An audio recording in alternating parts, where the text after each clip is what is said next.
ವಸುದೇವಸುತಂ ದೇವಂ ಕಂಸಚಾಣೂರಮರ್ದನಂ ದೇವಕೀ ಪರಮಾನಂದಂ ಕೃಷ್ಣಂ ವಂದೇ ಜಗದ್ಗುರುಂ. ಭಗವದ್ಗೀತೆಯಲ್ಲಿ ಹುಡುಕಿದಷ್ಟು ಮತ್ತಷ್ಟು ರತ್ನಗಳು ಸಿಗ್ತಾ ಇರ್ತವೆ. ಜೀವನದುದ್ದಕ್ಕೂ ಕೂಡ ಆ ರೀತಿಯಲ್ಲಿ ಗೀತೆ ಅನ್ನುವಂಥದ್ದು ಅಪಾರವಾದ ಸಂಪನ್ಮೂಲ. ಇವತ್ತು ನಾವು ಆಶಾವಾದ, ಆಪ್ಟಿಮಿಸಮ್ ಅನ್ನುವ ವಿಷಯವನ್ನು ತೆಗೆದುಕೊಂಡಿದ್ದೀವಿ. ಇವತ್ತಿನ ವಿಷಯ ಆಧ್ಯಾತ್ಮಿಕ ಜಿಜ್ಞಾಸುಗಳಿಗೂ ಕೂಡ ಮುಖ್ಯವಾದದ್ದು. ಅದರ ಜೊತೆಗೆ ಬೇರೆ ಬೇರೆ ಕೆಲಸಗಳಲ್ಲಿರುವವರು, ಬೇರೆ ಬೇರೆ ಹುದ್ದೆಗಳಲ್ಲಿರುವವರು, ಬೇರೆ ಬೇರೆ ಜವಾಬ್ದಾರಿಗಳನ್ನು ಇಟ್ಕೊಂಡಿರುವವರು ಎಲ್ಲರಿಗೂ ಕೂಡ ಈ ಒಂದು ವಿಷಯ ಮಹತ್ವಪೂರ್ಣವಾಗಿರುತ್ತೆ. ವ್ಯವಸ್ಥಾ ವಿಜ್ಞಾನ, ದಿ ಸೈನ್ಸ್ ಆಫ್ ಮ್ಯಾನೇಜ್ಮೆಂಟ್ ಅಂತ ಯಾವುದನ್ನು ಕರಿತೀವೋ ಅಲ್ಲೂ ಕೂಡ ಈ ವಿಷಯಕ್ಕೆ ವಿಶೇಷವಾದ ಸ್ಥಾನ ಇದೆ. ನಾನೇ 2 ದಿನದ ಹಿಂದೆ ಒಬ್ಬ ಲೀಡರ್ಶಿಪ್ ಕೋಚ್ ರಾಜೀವ್ ತಲ್ರೇಜಾ ಅವನ ಒಂದು ಟೆಡೆಕ್ಸ್ ಟಾಕ್ ಅಂತಾರೆ ನೋಡಿ, ಟೆಡ್ ಟಾಕ್ಸ್ ಜೊತೆಗೆ ಟೆಡೆಕ್ಸ್ ಟಾಕ್ ಅಂತ ಬರುತ್ತೆ. ನಮ್ಮ ಬೆಂಗಳೂರಿನಲ್ಲಿಯೇ ಕ್ರೈಸ್ಟ್ ಯೂನಿವರ್ಸಿಟಿಗೆ ಉದ್ದೇಶಿಸಿ ಆತ ಕೊಟ್ಟಂತಹ ಒಂದು ಟೆಡೆಕ್ಸ್ ಟಾಕ್ನಲ್ಲಿ ಈ ವಿಷಯವನ್ನು ಗಮನಿಸಿದೆ. ಬೇರೆ ಬೇರೆ ಎಂಟರ್ಪ್ರೈಸಸ್, ಎಷ್ಟೋ ಜನ ಒಂದು ಹೊಸ ಕಂಪನಿಯನ್ನು ಶುರು ಮಾಡ್ತಾರೆ, ಒಂದು ಹೊಸ ಯೋಜನೆಯನ್ನು ಹಾಕ್ತಾರೆ. ಆ ರೀತಿ ಎಂಟರ್ಪ್ರೈಸ್ ಅನ್ನು ಪ್ರಾರಂಭ ಮಾಡಿದಾಗ ಯಾರು ಗೆಲ್ತಾರೆ, ಯಾರು ಸೋಲ್ತಾರೆ, ಯಾವೆಲ್ಲ ಅಲ್ಲಿ ಆಗಬಹುದಾದ ತಪ್ಪುಗಳಿರ್ತವೆ ಮತ್ತು ಯಾವೆಲ್ಲ ರೀತಿ ಮಾಡಿದರೆ ಯಶಸ್ಸು ಖಂಡಿತ ಎನ್ನುವುದಾಗಿ ಈ ರೀತಿ ಮಾತುಗಾರರು, ಭಾಷಣಕಾರರು ತಿಳಿಸ್ತಾರೆ. ನೇತೃತ್ವದ ಕಲೆ, ಅಲ್ಲಿಯೂ ವಿಶೇಷವಾಗಿ ತಮ್ಮದೇ ಆದ ಒಂದು ವ್ಯಾಪಾರವನ್ನು, ತಮ್ಮದೇ ಆದ ಒಂದು ಉದ್ಯಮವನ್ನು ಯಾರಾದರೂ ಪ್ರಾರಂಭಿಸಿ ಅದನ್ನು ಒಂದು ಮಟ್ಟದಿಂದ ಇನ್ನೊಂದು ಎತ್ತರಕ್ಕೆ ಕೊಂಡೊಯ್ಯಬೇಕಾದರೆ ಹೇಗೆ ಹೊರಡಬೇಕು, ಹೇಗೆ ನಡೆಸಬೇಕು ಅನ್ನೋ ವಿಷಯದಲ್ಲಿ ಬಹಳಷ್ಟು ಸಾಹಿತ್ಯ ಇದೆ. ಆ ಸಂದರ್ಭದಲ್ಲಿ ಇವತ್ತಿನ ವಿಷಯ ಮಹತ್ವಪೂರ್ಣ.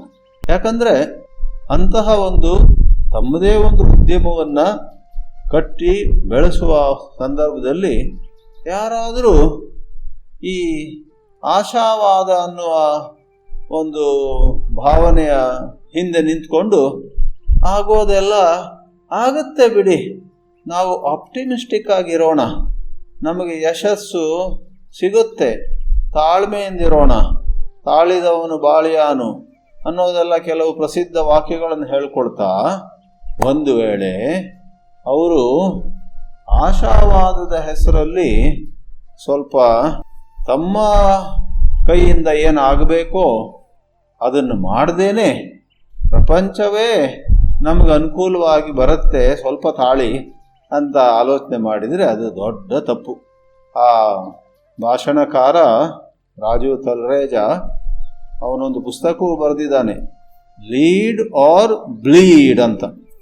ಒಂದೇ ಸರಿಯಾಗಿ ನೇತೃತ್ವವನ್ನು ನಡೆಸಿ, ಇಲ್ಲವಾದರೆ ಬ್ಲೀಡ್ ಅಂದ್ರೇನು, ನಿಮಗೆ ಎಲ್ಲ ಕಡೆ ಗಾಯವಾಗಿ ದೇಹದ ಎಲ್ಲ ಕಡೆಯಿಂದಲೂ ರಕ್ತ ಸುರಿಲಿಕ್ಕೆ ಶುರುವಾಗುತ್ತೆ, ಜೋಪಾನ. ಲೀಡ್ ಆರ್ ಬ್ಲೀಡ್ ಅಂತ ಒಂದು ಪುಸ್ತಕವನ್ನು ಆತ ಬರೆದಿದ್ದಾನೆ, ಚೆನ್ನಾಗಿ ಮಾತಾಡ್ತಾರೆ. ಆ ಪುಸ್ತಕದಲ್ಲಿ ಅಥವಾ ಈ ಒಂದು ಭಾಷಣದಲ್ಲಿ ಅವರು ಹೇಳ್ತಾರೆ, ಯಾವುದೇ ಒಂದು ಜವಾಬ್ದಾರಿ ಇರಲಿ, ಯಾವುದೇ ಉದ್ಯಮವಿರಲಿ, ಬುದ್ಧಿವಂತರಾದವರು ಅವರು ದೇವರಲ್ಲಿ ಇಟ್ಕೊಂಡಿರೋ ನಂಬಿಕೆ ಎಲ್ಲ ಸರಿ, ಆದರೆ ಬುದ್ಧಿವಂತರಾದವರು ತಮ್ಮಿಂದಾಗಿಯೇ ನಾವು ಇಲ್ಲಿ ಏನು ಮಾಡಬಹುದು, ಪರಿಸ್ಥಿತಿ ಉದ್ಭವಿಸುವ ಮೊದಲೇನೆ ಅದನ್ನು ಊಹಿಸಿಕೊಂಡು ನಮ್ಮಿಂದ ಏನು ಆಗ್ಲಿಕ್ಕೆ ಸಾಧ್ಯ. ಇಂಗ್ಲೀಷ್ನಲ್ಲಿ ಒಂದು ಶಬ್ದ ಇದೆ, ಬೀಯಿಂಗ್ ಪ್ರೋಆಕ್ಟಿವ್ ಅಂತ. ನಿಮ್ಮೆಲ್ಲರಿಗೂ ಒಂದು ಶಬ್ದ ಗೊತ್ತಿದೆ, ಆಕ್ಟಿವ್. ಆಕ್ಟಿವ್ ಸಾಲದು, ಪ್ರೋಆಕ್ಟಿವ್ ಅಂದರೆ ಸಮಸ್ಯೆ ಉದ್ಭವಿಸುವ ಮೊದಲೇ ಇಂತಿಂಥ ಸಮಸ್ಯೆಗಳು ಬರಬಹುದು. ಇನ್ನೊಂದು ಸಮಸ್ಯೆ ಬಗ್ಗೆ ಯಾಕೆ ಮಾತಾಡ್ತೀರಾ, ಇಂತಿಂಥ ಅವಕಾಶಗಳಿವೆ, ಇಂತಿಂಥ ರೀತಿಯಲ್ಲಿ ನಾವು ಸೇವೆ ಮಾಡಬಹುದು. ಇವತ್ತಿನ ವಿಷಯ ಬರೇ ಲಾಭವನ್ನು ಮನಸ್ಸಲ್ಲಿಟ್ಕೊಂಡು ನಡೆಸುವ ಉದ್ಯಮಗಳು ಮಾತ್ರ ಅಲ್ಲ, ಆಧ್ಯಾತ್ಮಿಕವಾದಂತಹ ಉದ್ಯಮಗಳಲ್ಲೂ ಕೂಡ ಸ್ಪಿರಿಚುವಲ್ ಆರ್ ಸೇವಾ ಓರಿಯೆಂಟೆಡ್ ಎಂಟರ್ಪ್ರೈಸಸ್. ಯಾವುದೋ ಒಂದು ಆಧ್ಯಾತ್ಮಿಕ ಸಂಸ್ಥೆ ಕಟ್ತೀರಾ, ಆಶ್ರಮ ಕಟ್ತೀರಾ, ದೇವಸ್ಥಾನ ಕಟ್ತೀರಾ, ಅಥವಾ ಸಮಾಜ ಸೇವೆಗೋಸ್ಕರ ಯಾವುದೋ ಒಂದು ಸಂಸ್ಥೆಯನ್ನು ನಡೆಸ್ತೀರಾ, ಅಲ್ಲಿಯೂ ಕೂಡ ಈ ಆಶಾವಾದದ ಹೆಸರಲ್ಲಿ ನಾವು ಒಳ್ಳೆಯವರಪ್ಪ, ನಮ್ಮಂಥ ಒಳ್ಳೆಯವರಿಗೆ ಖಂಡಿತ ಯಶಸ್ಸು ಬರಬೇಕು ಅಂತ ಊಹಿಸ್ಕೊಂಡು ಭಾವಿಸ್ಕೊಂಡು ನಮ್ಮನ್ನು ನಾವು ಸಜ್ಜನರು ಅಂತ ಕರೆದುಕೊಂಡು ಕುಳಿತು ಬಿಟ್ರೆ ಆಗೋದಿಲ್ಲ.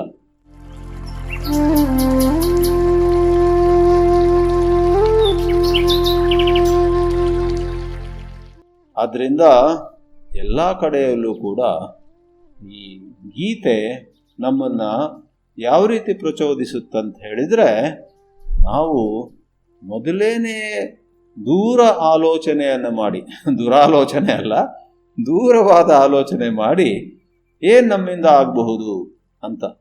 ಅದಕ್ಕೆ ಹೇಳ್ತಾರಲ್ಲ, being proactive, being innovative, taking initiative ಅಂತ. ಇನಿಷಿಯೇಟಿವ್ಗೆ ಯಾವ ರೀತಿ ವರ್ಣಿಸಬಹುದಂದರೆ, ಯಾರು ನಮ್ಮನ್ನು ಕೇಳದಿದ್ರೂ ಕೂಡ ನಾವಾಗಿಯೇ ಅಲ್ಲ ಇದೊಂದು ನಾವು ಮಾಡ್ಬೋದಲ್ಲ, ಇದರಿಂದ 10 ಜನರಿಗೆ ಲಾಭ ಆಗುತ್ತೆ ಮತ್ತು ನಾವು ಹಮ್ಮಿಕೊಂಡಂತಹ ಯೋಜನೆ ಮತ್ತು ಚಂದವಾಗಿ ಸುಧಾರಿಸುತ್ತೆ, ಮುಂದೆ ಬರುತ್ತೆ ಅಂತ ನಾವಾಗಿಯೇ ಒಂದು ವಿಚಾರವನ್ನು ತೆಗೆದುಕೊಂಡು ಮುಂದೆ ಹೊರಟ್ರೆ ಅದಕ್ಕೆ ಇನಿಷಿಯೇಟಿವ್ ಅಂತ ಕರೀತಾರೆ. Doing good without even being asked to do. ಯಾರು ಕೇಳಿಲ್ಲ, ಆದರೆ ನೀವಾಗಿ ಒಂದು ಹೆಜ್ಜೆ ಮುಂದಿಟ್ಕೊಂಡು ಮಾಡುವಂಥದ್ದು. ಈ ದಿನ ನಾನು ಏನು ಹೇಳಬಯಸ್ತೀನಿ ಅಂದರೆ, ಭಗವದ್ಗೀತೆ ಇಂತಹ ಮ್ಯಾನೇಜ್ಮೆಂಟ್ ಸೈನ್ಸಲ್ಲಿ ಕೊಟ್ಟಿರುವಂತಹ ಮೌಲ್ಯಗಳನ್ನು ಅಥವಾ ಮನೋಭಾವನೆಗಳನ್ನು ಸಂಪೂರ್ಣವಾಗಿ ಸಮರ್ಥಿಸುತ್ತೆ ಮತ್ತು ಗೀತೆಯಲ್ಲಿ ಇರುವಂತಹ ಹಲವಾರು ಪಂಕ್ತಿಗಳಲ್ಲಿ ಈ ಒಂದು ಧಾರಣೆ, ಈ ಒಂದು ಮನೋಭಾವ ಹೊರಹೊಮ್ಮುತ್ತೆ ಅಂತ ನಾವು ಹೇಳಬಹುದು. ಉದಾಹರಣೆಗೆ 6ನೇ ಅಧ್ಯಾಯದಲ್ಲಿ ಶ್ರೀಕೃಷ್ಣ ಧ್ಯಾನದ ಸಂದರ್ಭದಲ್ಲಿ ಹೇಳ್ತಾನೆ, ನಾವು ಪ್ರಯತ್ನ ಮಾಡಬೇಕು. ಹೇಳ್ತಾನೆ, ನಿಶ್ಚಯೇನ ಯೋಕ್ತವ್ಯ ಯೋಗ ಅನಿರ್ವಿಣ್ಣ ಚೇತಸ ಅಂತ. ಧ್ಯಾನ ಯೋಗದ ಸಂದರ್ಭದಲ್ಲಿ ಆಧ್ಯಾತ್ಮಿಕ ಸಾಧನೆಗಳ ಒಂದು ಚೌಕಟ್ಟಿನಲ್ಲಿ ಮಾತಾಡ್ತಾ ಶ್ರೀಕೃಷ್ಣ ಹೇಳುವುದೇನೆಂದರೆ, ಎಂದೂ ಕೂಡ ನಮ್ಮ ಮನಸ್ಸು ಬಾಡಿ ಹೋಗದೆ, ಕುಂದಿ ಹೋಗದೆ, ಉತ್ಸಾಹವನ್ನು ಕಳೆದುಕೊಳ್ಳದೆ ಅನಿರ್ವಿಣ್ಣ ಚೇತಸ ಯೋಗ ಯೋಕ್ತವ್ಯ ನಿಶ್ಚಯೇನ ಯೋಕ್ತವ್ಯ ಅಂತ ಹೇಳ್ತಾನೆ.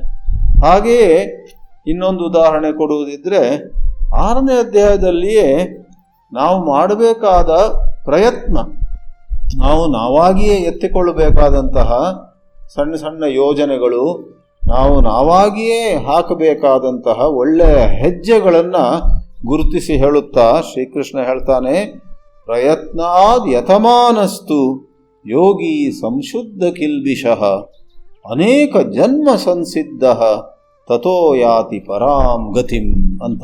ಪ್ರಯತ್ನ ಶಬ್ದ 100 ಸಾರಿ ಭಗವದ್ಗೀತೆಯಲ್ಲಿ ಬರುತ್ತೆ. ಯಾರಾದರೂ ಅಯ್ಯೋ ಈ ಅಧ್ಯಾತ್ಮ ಅಂದರೆ ಮತ್ತೇನಲ್ಲ, ಎಲ್ಲ ದೇವ್ರು ಇಷ್ಟಪಟ್ಟಾಗ ಆಗುತ್ತೆ, ಆದ್ದರಿಂದ ಕಾಲು ಚಾಚ್ಕೊಂಡು ನಾವು ಕೂತ್ಕೊಂಡ್ಬಿಡೋಣ ಅಂತ ಭಾವಿಸಿದರೆ ಅದಕ್ಕಿಂತ ದೊಡ್ಡ ತಪ್ಪು ಯಾವುದೂ ಇಲ್ಲ. ಇನ್ನೊಮ್ಮೆ ನಾವು ಪ್ರಾಪಂಚಿಕವಾದ ಉದ್ಯಮವಾಗಿರಲಿ ಅಥವಾ ಸಮಾಜ ಸೇವೆ ಆಗಿರಲಿ ಅಥವಾ ನಮ್ಮದೇ ಆದ ವೈಯಕ್ತಿಕ ಸಾಧನೆ ಆಗಿರಲಿ, ಇವೆಲ್ಲವುಗಳಲ್ಲಿಯೂ ಕೂಡ ನಾವು ಈ ತಪ್ಪಾದ ಆಶಾವಾದ ಅಂದ್ರೇನು, ನಾವೇನು ಹೆಚ್ಚು ಮಾಡೋ ಅವಶ್ಯಕತೆ ಇಲ್ಲ, ದೇವರೆಲ್ಲ ಮಾಡಿಕೊಡ್ತಾನೆ, ತನ್ನಿಂತಾನಾಗಿ ಎಲ್ಲವೂ ಆಗುತ್ತೆ ಅಂತ. ತಾವು ಒಂದು ಕಡೆ ಒಂದು ಹಾಸ್ಯದ ಚಟಾಕಿಯನ್ನು ಕೇಳಿರಬಹುದು. ಒಬ್ಬ ದೇವ್ರ ಮುಂದೆ ಕುಳಿತುಕೊಂಡು ತನ್ನ ದೇವ್ರ ಕೋಣೆಯಲ್ಲಿ ತುಂಬ ಬೇಡ್ಕೊಂಡಂತೆ, ಹೇ ಭಗವಂತ, ಒಂದು ಸಾರಿ ಆದರೂ ನನಗೆ ಲಾಟ್ರಿ ಪ್ರೈಸ್ ಬರುವ ಹಾಗೆ ಅನುಗ್ರಹ ಮಾಡು ಅಂತ. ಆಮೇಲೆ ಒಂದಿನ ಅಂತೂ ದೇವ್ರಿಗೆ ಸಿಟ್ಟು ಬಂದುಬಿಡ್ತು. ದೇವರು ಪ್ರತ್ಯಕ್ಷ ಆಗಿ ಅವನಿಗೆ ಬೈದ್ರಂತೆ, ಪುನಃ ಪುನಃ ಪುನಃ ನೀನು ಕೇಳ್ಕೊಳ್ತೀಯಾ ಲಾಟ್ರಿ ಪ್ರೈಸ್ ಬರಬೇಕು, ಲಾಟ್ರಿ ಪ್ರೈಸ್ ನನಗೆ ಬರಬೇಕು ಅಂತ. ಕನಿಷ್ಠ ಪಕ್ಷ ಲಾಟ್ರಿ ಟಿಕೆಟ್ ನೀನು ತಗೊಳ್ಬೇಕಲ್ವೇ, ಇಲ್ಲಿವರೆಗೆ ನೀನು ಲಾಟ್ರಿ ಟಿಕೆಟೇ ತಗೊಂಡಿಲ್ಲ, ಪ್ರೈಸ್ ಹ್ಯಾಕ್ ಕೊಡೋದು ನಾನು ನಿನಗೆ ಅಂತ. ಅಲ್ಲ, ಈ ಹಾಸ್ಯ ಚಟಾಕಿ ಸ್ವಲ್ಪ ಅತಿರೇಕಕ್ಕೆ ಹೋಗಿದೆ ಬಿಡಿ, ಆದರೆ ನೀವು ಎಷ್ಟೋ ಬಾರಿ ಒಂದು ರೀತಿಯ ತಮಸ್ಸಿಗೆ ಒಳಗಾಗ್ತೀವಿ.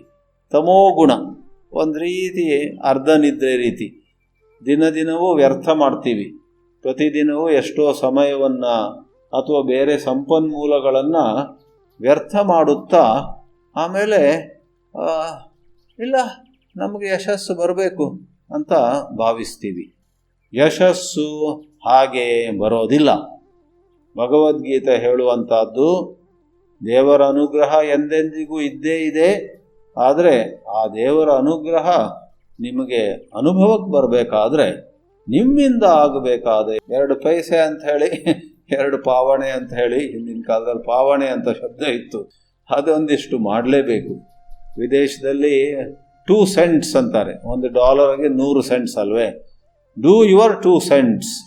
Unless you do your 2 cents, God will not grant to you the remaining 98 cents ಅಂತ.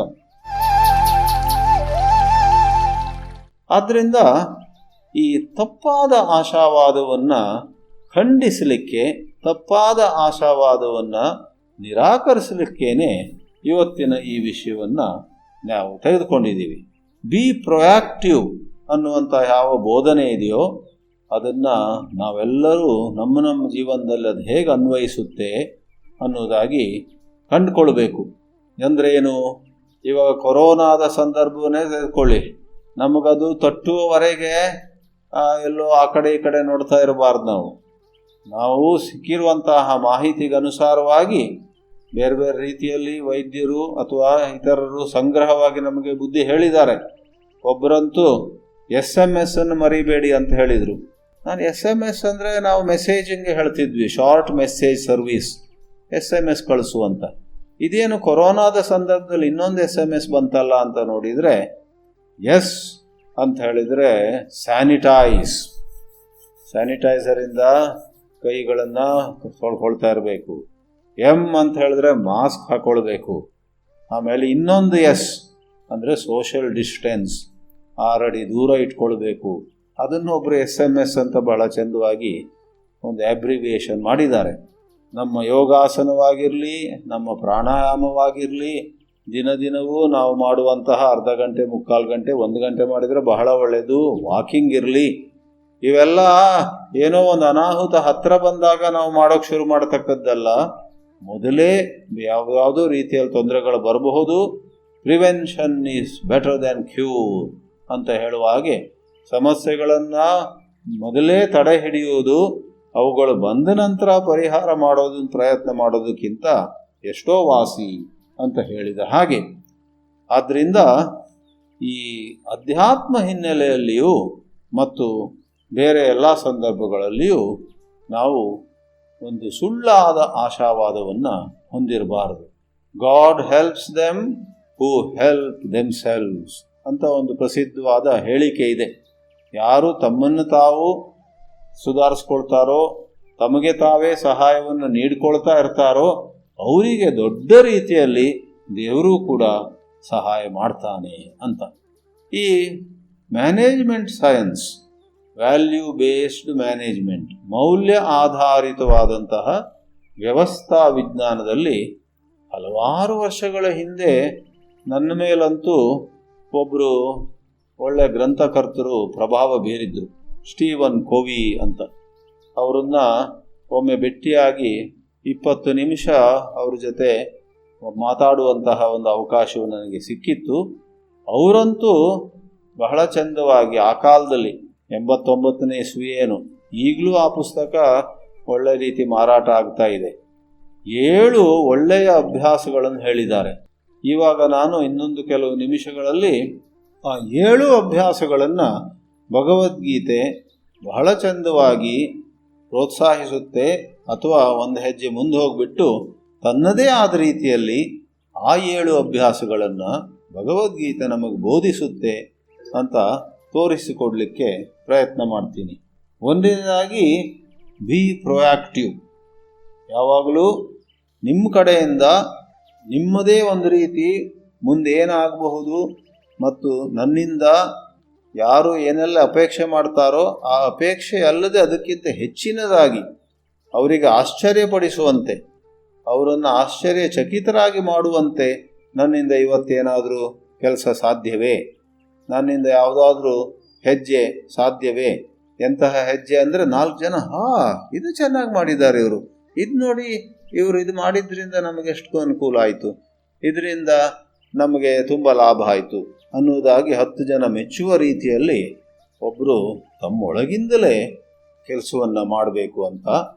ಆದ್ದರಿಂದ ಅರ್ಜುನ ಯುದ್ಧವನ್ನು ಬಿಟ್ಟು ದೂರ ಹೋಗ್ತೇನೆ ಅಂದಾಗ ಶ್ರೀಕೃಷ್ಣ ಅವನನ್ನು ತಡೆ ಹಿಡಿದು, ಇದು ನಿನಗೆ ಬಹಳ ಒಳ್ಳೆಯ ಒಂದು ಅವಕಾಶ, ಸುವರ್ಣ ಅವಕಾಶ. 2ನೇ ಅಧ್ಯಾಯದಲ್ಲಿ ಶ್ರೀಕೃಷ್ಣ ಉಪಯೋಗಿಸುವ ಶಬ್ದಗಳು ನೋಡ್ಬೇಕು ನೀವು. ಸ್ವರ್ಗದ್ವಾರಂ ಅಪಾವೃತಂ. ಓ ಅರ್ಜುನ, ಈ ಯುದ್ಧ ಯಾಕಾದರೂ ನನ್ನ ಮುಂದೆ ಬಂತು ಅಂತ ಭಾವಿಸಬೇಡ. ಅದರ ವಿರುದ್ಧವಾಗಿ ಈ ನಿನ್ನ ಮುಂದೆ ಬಂದಿರುವಂತಹ ಯುದ್ಧ ನಿನಗೆ ಸ್ವರ್ಗದ ಬಾಗಿಲೇ ತೆರೆದಂತೆ.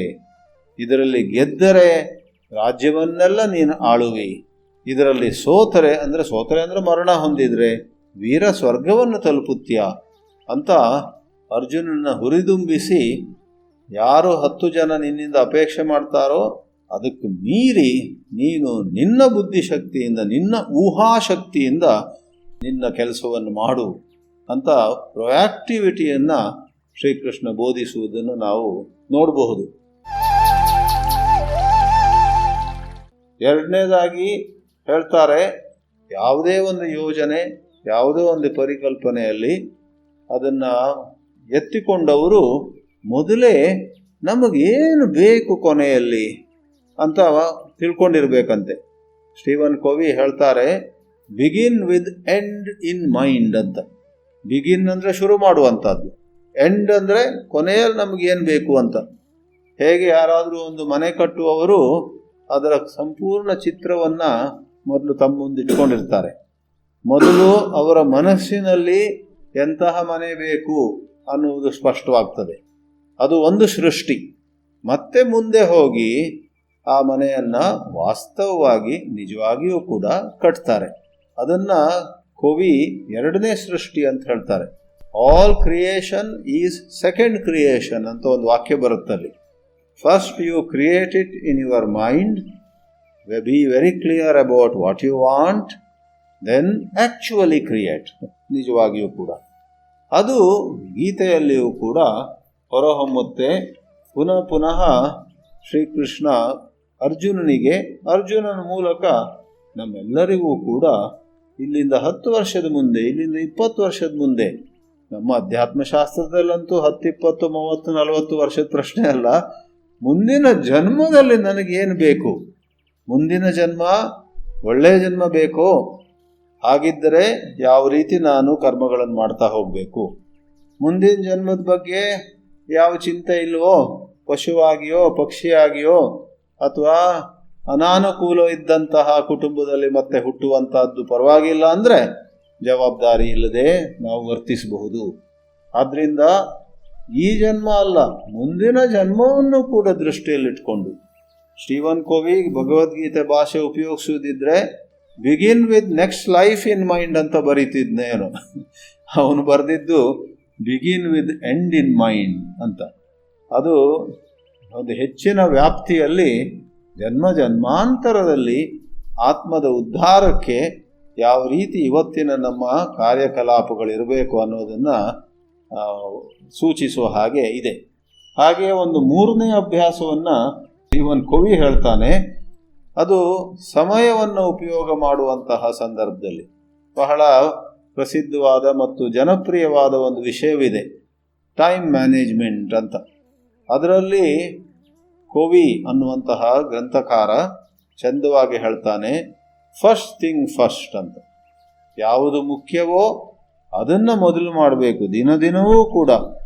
ಅಥವಾ ಇನ್ನೊಂದು ರೀತಿ ಹೇಳುವುದಿದ್ರೆ, ನಮ್ಮ ಕೈಯಲ್ಲಿ ಒಂದು 2-3 ಗಂಟೆ ಖಾಲಿ ಇದ್ದಾಗ ಯಾವುದೋ ಕಡಿಮೆ ಪ್ರಾಮುಖ್ಯತೆ ಇರುವ ಕೆಲಸ ಮಾಡ್ತಾ ಅದನ್ನೆಲ್ಲ ಕಳ್ಕೊಳ್ಬಾರ್ದು. ಯಾವುದು ಮುಖ್ಯವೋ ಅದನ್ನು ಮಾಡಬೇಕು ಅಂತ.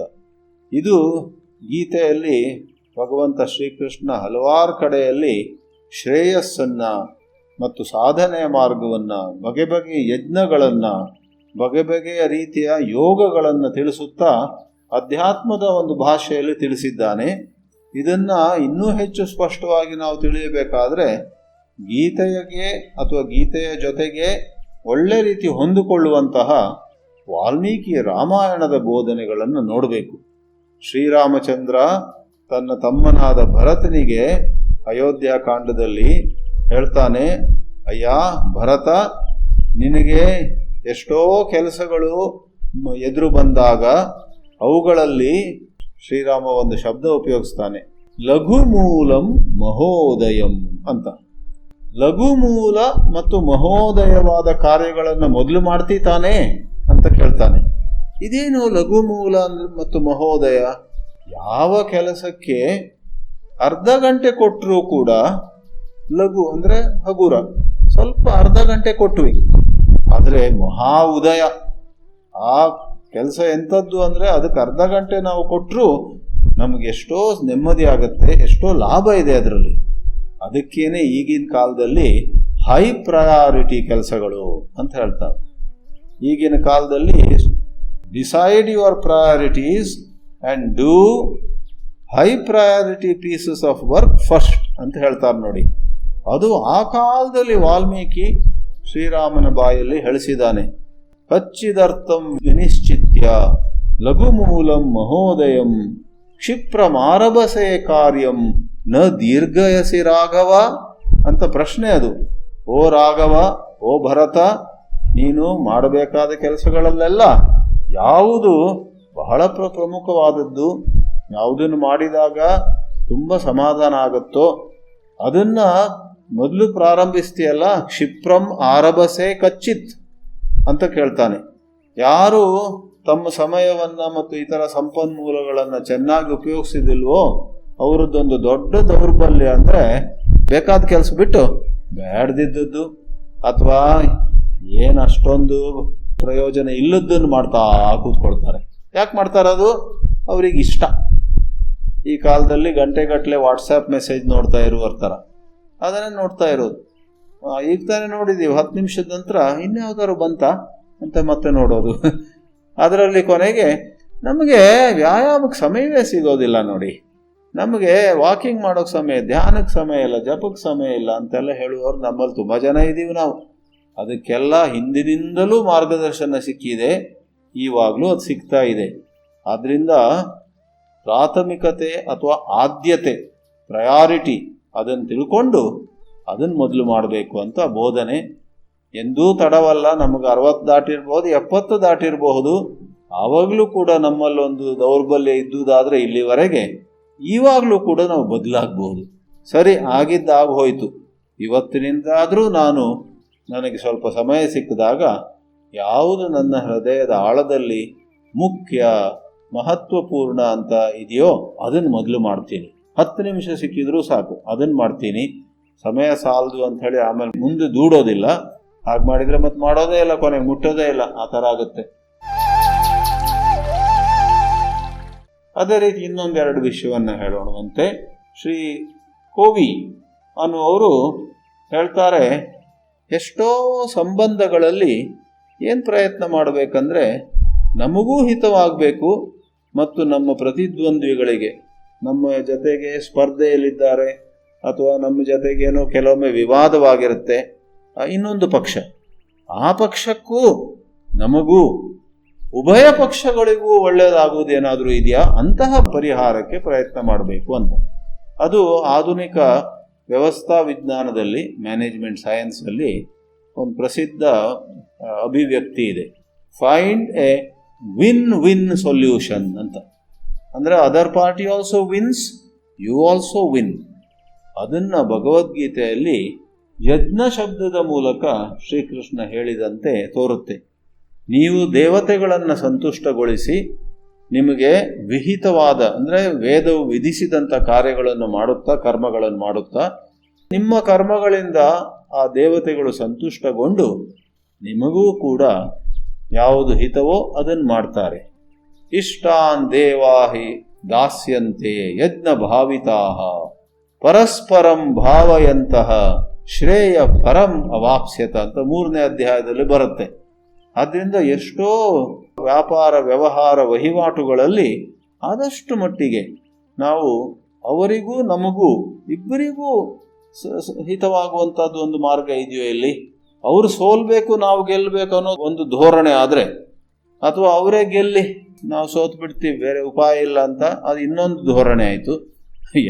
ಅವರು ಸೋಲ್ಬೇಕು ನಾವು ಸೋಲ್ಬೇಕು ಇಬ್ಬರು ಹಲ್ಲು ಮುರ್ಕೊಳ್ಳೋಣ ಅಂತ ಅದು ಬುದ್ಧಿ ಇಲ್ಲದಂತಹ ಒಂದು ಆಯ್ಕೆ. ಅದು ಅವರಿಗೂ ಒಳ್ಳೇದಾಗಲಿ ನಮಗೂ ಒಳ್ಳೇದಾಗಲಿ.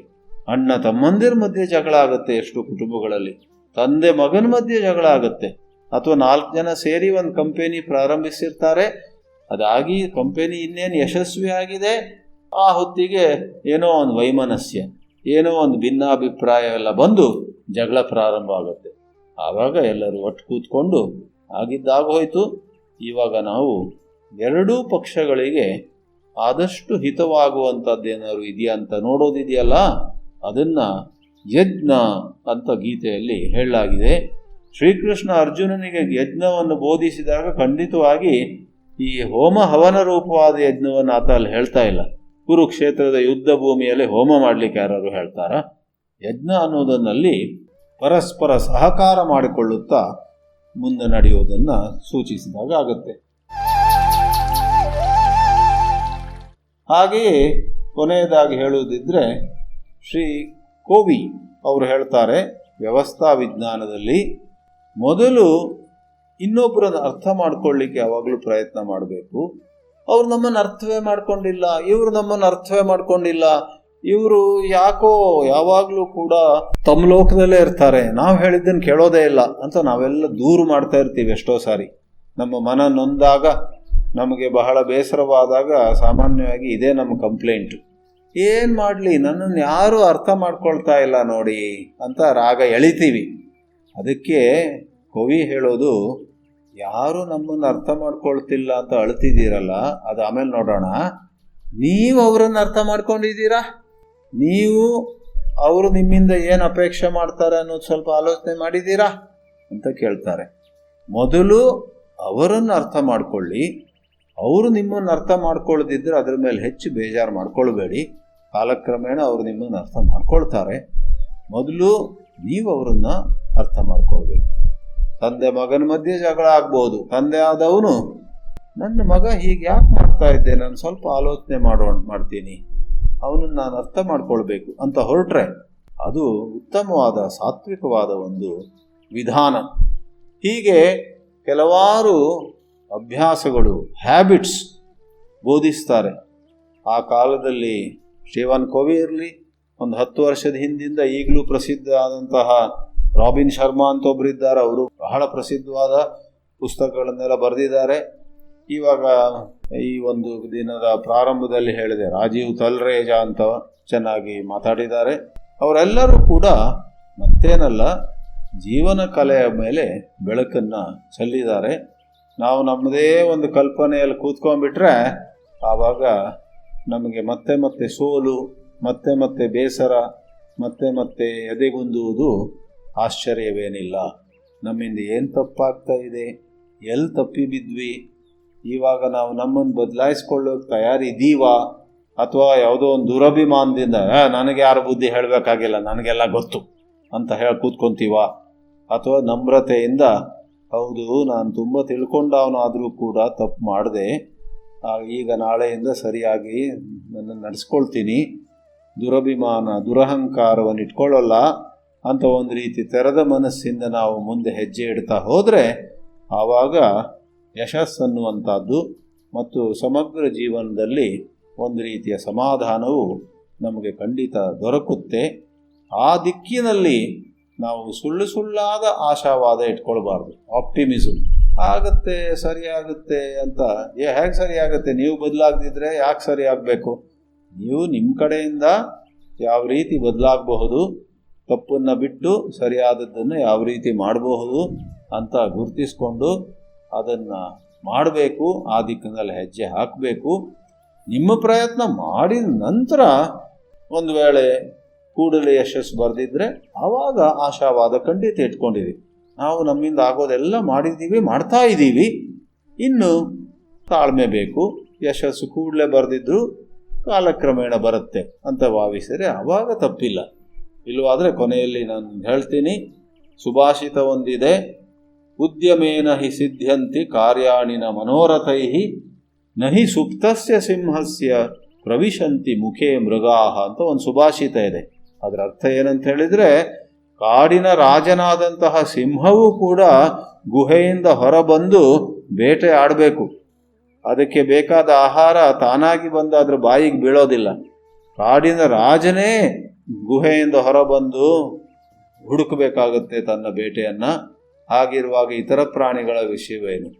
ಹಾಗೆಯೇ ನಾವೆಲ್ಲರೂ ಕೂಡ ಎಷ್ಟೇ ಪ್ರತಿಭಾವಂತರಾಗಿರ್ಬೋದು, ಎಷ್ಟೇ ಪುಸ್ತಕ ಜ್ಞಾನವನ್ನು ತಿಳ್ಕೊಂಡಿರ್ಬೋದು, ಎಷ್ಟೇ ಪದವಿಗಳನ್ನೆಲ್ಲ ಪಡೆದಿರಬಹುದು, ಆದರೆ ನಾವು ನಮ್ಮ ವರ್ತನೆಯಲ್ಲಿ ವೈಯಕ್ತಿಕವಾಗಿ ಮತ್ತು ಜನರನ್ನು ನಾವು ಯಾವ ರೀತಿ ನೋಡ್ಕೊಳ್ತಾ ಇದ್ದೀವೋ ಆ ಒಂದು ಸಂದರ್ಭದಲ್ಲಿ ನಮ್ಮಿಂದ ತಪ್ಪಾಗಿದೆಯೋ ಸರಿಯಾದದ್ದೇನು ಅಂತ ಗುರುತಿಸಿಕೊಂಡು ನಮ್ಮಿಂದ ಆಗುವಂಥದ್ದನ್ನು ಮಾಡಲೇಬೇಕು.